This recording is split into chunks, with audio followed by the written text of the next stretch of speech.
Never underestimate the value of a kind gesture. Last month I was grateful to celebrate my 51st birthday. That I have lived 51 years is a blessing in itself, but the milestone of my birthday paled in comparison to the deluge of kindness that was shown to me on that day. Many hours before the day actually struck, birthday wishes started to flow in from around the world. On the day itself, dozens, perhaps hundreds more kept flowing in, all seemingly small little gestures of thoughtful caring and kind well wishes. But as they kept flowing in, the totality of those individual little gestures started to come into focus. We so often take for granted a kind little gesture, not only the effect and effect of receiving, but also the same in giving. We too often don't stop for even a moment to thank people for seemingly small little gestures of kindness directed toward us without understanding what we are doing. For example, having someone open a door for us, or someone giving up their space in line to allow us to go ahead. We may say thank you for these gestures, but we barely take the time to stop, look the person in the eye, and connect with them on a soul level. We too often rush ahead in our hurried lives, momentarily grateful that we have gained a few precious seconds in our unquenchable thirst for efficiency and our illusionary quest to get ahead of the game and beat the clock. And the same holds true for offering a kind gesture to someone. We may think we are sending a simple little birthday wish. We may think all we are doing is being kind and opening a door for someone, but something far more significant and meaningful may be happening in these simple little gestures, both for the giver and receiver. For the giver, we have stopped just for a moment, pulling ourselves out of our self-aggrandized sense of self and put someone else before us. We have realized, if only for a moment, we are not the only person that walks this earth, and that all that life has to offer is also comprised of those moments to give of ourselves truly, completely, and freely. For the receiver of these small, little gestures are capable of nothing short of changing and are saving lives. The following piece of inspirational fiction by John Schlatterus is a perfect example. One day, when I was a freshman in high school, I saw a kid from my class who was walking home from school. His name was Kyle. It looked like he was carrying all of his books. I thought to myself, why would anyone bring home all his books on a Friday? He must really be a nerd. I had quite a weekend planned, parties and a football game with my friends tomorrow afternoon. So I shrugged my shoulders and went on. As I was walking, I saw a bunch of kids running towards Kyle. They ran into him, knocking all his books out of his arms and tripping him so he landed in the dirt. His glasses went flying, and I saw them land in the grass about 10 feet from him. He looked up, and I saw this terrible sadness in his eyes. My heart went out to him.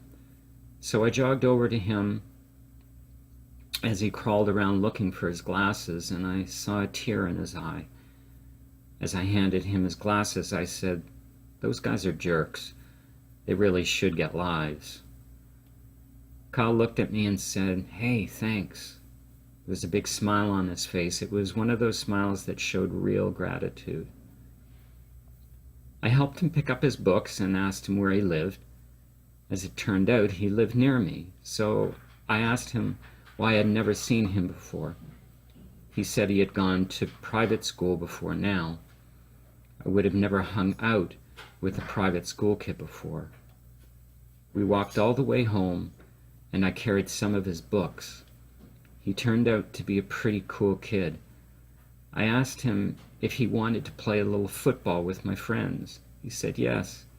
We hung out all weekend, and the more I got to know Kyle, the more I liked him, and my friends thought the same of him. Monday morning came, and there was Kyle with the huge stack of books again. I stopped him and said, "Boy, you are going to really build some serious muscle with this pile of books every day." He just laughed and handed me half the books. Over the next 4 years, Kyle and I became best friends. When we were seniors, we began to think about college. Kyle decided on Georgetown, and I was going to Duke. I knew that we would always be friends, but the miles would never be a problem. He was going to be a doctor, and I was going for business on a school scholarship. Kyle was valedictorian of our class. I teased him all the time about being a nerd. He had to prepare a speech for graduation. I was so glad it wasn't me having to get up there and speak graduation day. I saw Kyle. He looked great. He was one of those guys that really found himself during high school. He filled out and actually looked good in glasses. He had more dates than I had, and all the girls loved him. Boy, sometimes I was jealous. Today was one of those days. I could see that he was nervous about his speech, so I smacked him on the back and said, "Hey, big guy, you'll be great." He looked at me with one of those looks, the real grateful one, and smiled. "Thanks," Kyle said. As he started his speech, he cleared his throat and began, "Graduation is a time to thank those who helped you make it through those tough years. Your parents, your teachers, your siblings, maybe a coach, but mostly your friends. I'm here to tell all of you that being a friend to someone is the best gift you can give them. I'm going to tell you a story." I just looked at my friend with disbelief as he told the story of the first day we met. He had planned to kill himself over the weekend. He talked of how he had cleaned out his locker so his mom wouldn't have to do it later, and was carrying his stuff home. He looked hard at me and gave me a smile. Thankfully, I was saved.